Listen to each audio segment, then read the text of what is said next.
السلام علیکم ورحمۃ اللہ وبرکاتہ۔ ناظرین، امید کرتا ہوں آپ سب خیریت و عافیت کے ساتھ ہوگے۔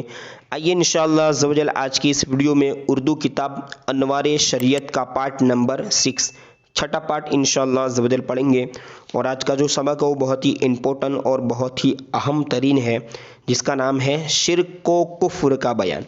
یعنی ان کو الگ الگ ہی پڑھیں گے، بیچ میں واو ہے اس لیے شرک کو پڑھ رہے ہیں، ویسے الگ لفظ ہے شرک اور کفر۔ ٹھیک ہے، شرک کا معنی بھی بتایا جائے گا، کفر کا معنی بھی بتایا جائے گا، تو اس پورے سبق کو ضرور دیکھیے سوال،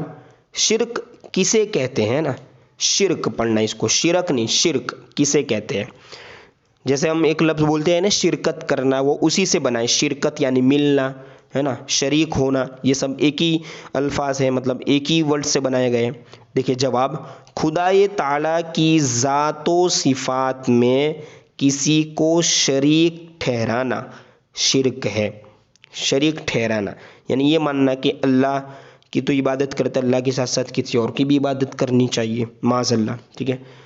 ذات میں شریک ٹھہرانے کا مطلب یہ ہے، یعنی یہاں پہ بتایا نا ذات و صفات میں بتا رہے کہ اس کا مطلب کیا ہے کہ دو یا دو سے زیادہ خدا مانے، جیسے عیسائی، یعنی بہت سارے کہتے ہیں دو خدا ہے، کچھ لوگ سورج کو بھی مانتے ہیں، سورج بھی خدا ہے،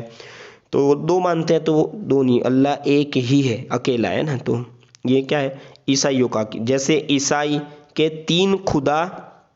مان کر مشرک ہوئے، یعنی شرک کرنے والے۔ مشرک کیسے کہتے ہیں؟ شرک کرنے والا، یعنی اللہ کے ساتھ کسی اور کو شریک ٹھہرانے والا۔ اور جیسے ہندو کے کئی خدا ماننے کے سبب یعنی وجہ سے مشرک ہیں، ٹھیک ہے، وہ لوگ بھی بہت سارے مانتے ہیں۔ اور صفات کی طرح کسی دوسرے کے لیے کوئی صفت ثابت کرے، یعنی جیسے اللہ عز و جل کی جو صفات ہے نا، ہر چیز کو سننا دیکھنا، اللہ کی یہ صفاتیں ہیں، اس میں مطلب کہ شریک ٹھہرانا کسی اور چیز کو۔ ٹھیک ہے، جیسے سمیع اور بصیر، سمع اور بصر ہے نا، سمع اور بصر یعنی سننا اور دیکھنا وغیرہ۔ جیسا کہ دیکھا آگے بتا بھی رہے، خدائے تعالیٰ کے لیے بغیر کسی کے دیے ذاتی طور پر ثابت ہے، یعنی بہت سارے کہتے ہیں کہ بھائی ان کو اللہ نے نہیں دیا، ان کے پاس ہے، ایسا نہیں ہے، اللہ ہی نے ان کو عطا دیا ہے۔ پیارا کا صلی اللہ علیہ وسلم کو جو علم ہے وہ عطائی علم ہے، جو علم دیا وہ عطائی ہے، تو اس طرح بہت سارے نہیں مانتے، اس طرح کچھ اور وہ مانتے ہیں۔ اسی طرح کسی دوسرے کے لیے سمع اور بصر ہے نا، یعنی سننا اور دیکھنا وغیرہ ذاتی طور پر مانے کہ بغیر خدا کے دیے اسے یہ صفتیں خود حاصل ہیں، یعنی یا اس طرح کا ماننا یہ شرک ہے۔ اور اگر کسی دوسرے کے لیے عطائی طور پر مانے کہ خدائے تعالیٰ نے اسے یہ صفتیں عطا کی ہیں تو شرک نہیں، یعنی صاف ہو گیا یہ بالکل۔ جیسا کہ اللہ تعالیٰ نے خود انسان کے بارے میں فرمایا فَجَعَلْنَاهُ سَمِيعًا بَصِيرًا، پارہ 29 رکوع 19 ہے نا۔ دیکھیے کیا ترجمہ ہوگا، یعنی ہم نے انسان کو سمیع و بصیر بنایا، یعنی سننے والا اور دیکھنے والا بنایا، یہ اللہ ہی کی طرف سے ایک نعمت ہے۔ دیکھیں آگے، اب دوسرا جو آج کا جو مضمون تھا وہ کیا تھا؟ شرک۔ اب کفر، تو کفر کسے کہتے ہیں؟ سوال ہے نا، کفر کسے کہتے ہیں؟ جواب، ضروریات دین یعنی دین کے امپورٹنس، ضروریات دین میں سے کسی ایک بات کا انکار کرنا کفر ہے۔ ضروریات دین بہت ہیں، ان میں سے چند یہ ہیں، کون کون سی؟ دیکھیے، خدائے تعالیٰ کو ایک اور واجب الوجود ماننا، ایک اور واجب الوجود ماننا، یہ ضروریات دین میں سے، ٹھیک ہے، یعنی یہ اللہ عز و جل کا جو وجود ہے وہ واجب ہے، یعنی ہے اللہ عز و جل پہلے سے ہے، جس کو ہم یوں کہتے ہیں نا ہمیشہ سے ہے اور ہمیشہ رہے گا، ٹھیک ہے۔ اس کی ذات و صفات میں کسی کو شریک نہ سمجھنا، یہ دین کا معاملہ ہے نا، ضروریات دین میں سے، یہ عقیدہ رکھنا ہمیں۔ ظلم اور جھوٹ وغیرہ تمام عیوب سے اس کو پاک ماننا، بے شک اللہ بے عیب ہے، ہر عیب سے پاک ہے۔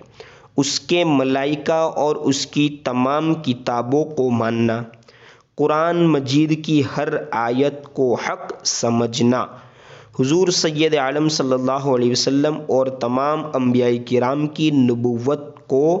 تسلیم کرنا یعنی نبی ہونا ہے نا، ان کو ماننا، تسلیم کرنا یعنی ان سب کو عظمت والا جاننا، انہیں ذلیل یعنی کہتے ہیں نا ذلت والا، عزت کم عزت سمجھنا، ذلیل اور چھوٹا نہ سمجھنا، ان کی ہر بات جو قطعی اور یقینی طور پر ہے نا، قطعی بالکل کمپلیٹ یقینی واقعی ہے نا ریئلی طور پر ثابت ہو اسے حق، دیکھیے نیکسٹ پیج پر کیا ماننا، حق ماننا، حضور علیہ السلام کو خاتم النبیین ماننا، یعنی اس کا مطلب کیا کہ سب نبیوں میں آخری نبی، ان کے بعد کسی نبی کے پیدا ہونے کو جائز نہ سمجھنا، یعنی یہ آخری نبی، ان کے بعد کوئی نبی نہیں آئے گا۔ بہت سارے لوگ اس طرح یہ عقیدے میں یوں سمجھتے ہیں کہ اور نبی آئے گا، یا اس طرح کا دعویٰ بھی کرتے ہیں، ٹھیک ہے، تو یہ بالکل غلط ہے۔ قیامت، حساب و کتاب اور جنت و دوزخ کو حق ماننا، نماز ہے نا، روزہ ہے نا، نماز و روزہ یوں بھی پڑھ سکتے ہیں، نماز اور روزہ، اور حج و زکوٰۃ یعنی حج اور زکوٰۃ کی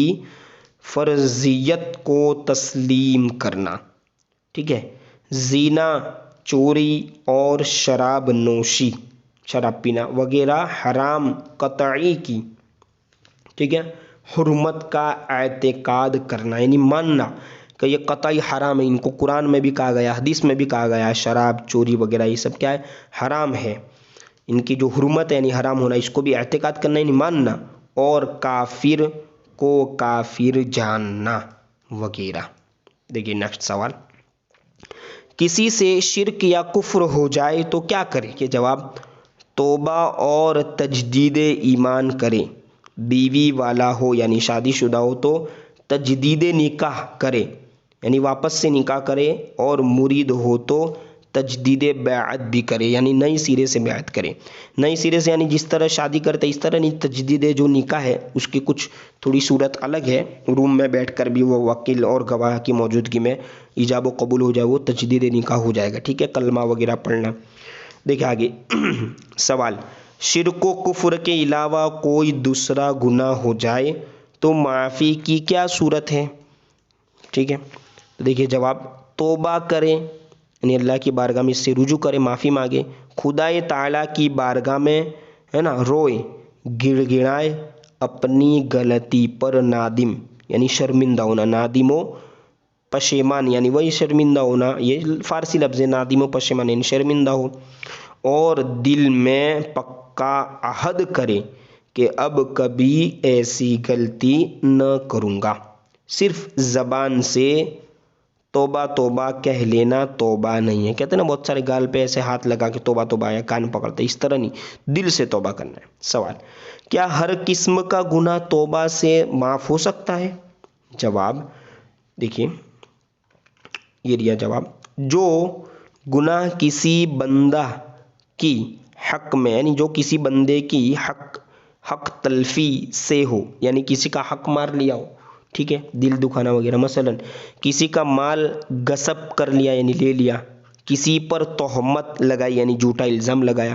یا ظلم کیا، تو ان گناہوں کی معافی کے لیے ضروری ہے کہ پہلے اس بندے کا حق واپس کیا جائے، یعنی جو بھائی آپ نے اس کے ساتھ کیا اس سے معافی مانگے، مال لے آئے تو مال لوٹائے، ٹھیک ہے، یا اس سے معافی مانگی جائے، پھر خدائے تعالیٰ سے توبہ کرے تو معاف ہو سکتا ہے۔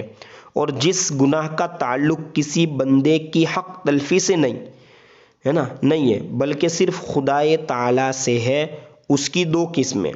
ایک وہ جو صرف توبہ سے معاف ہو سکتا ہے جیسے شراب نوشی، شراب پینا اور گناہ، اور دوسرے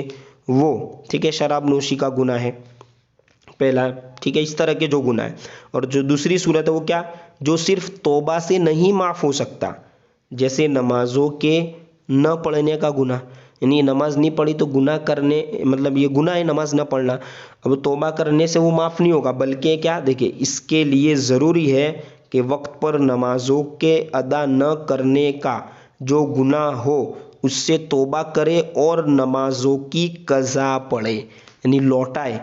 اگر آخر عمر میں کچھ قضا رہ جائے تو ان کی ہے نا فدیہ کی ہے نا فدیہ جو دیا جاتا ہے رقم وغیرہ اس کی وصیت کر جائے. یعنی مرنے سے پہلے اب عمر اتنی ہو گئی نماز نہیں پڑھ سکتا اور چھوٹ گئی ہے تو وصیت میں لکھ دے کہ بھائی میری جو نماز ہے وغیرہ اس کا جو مال ہے اس کا جو فدیہ بنے گا وہ آپ دے دیجئے.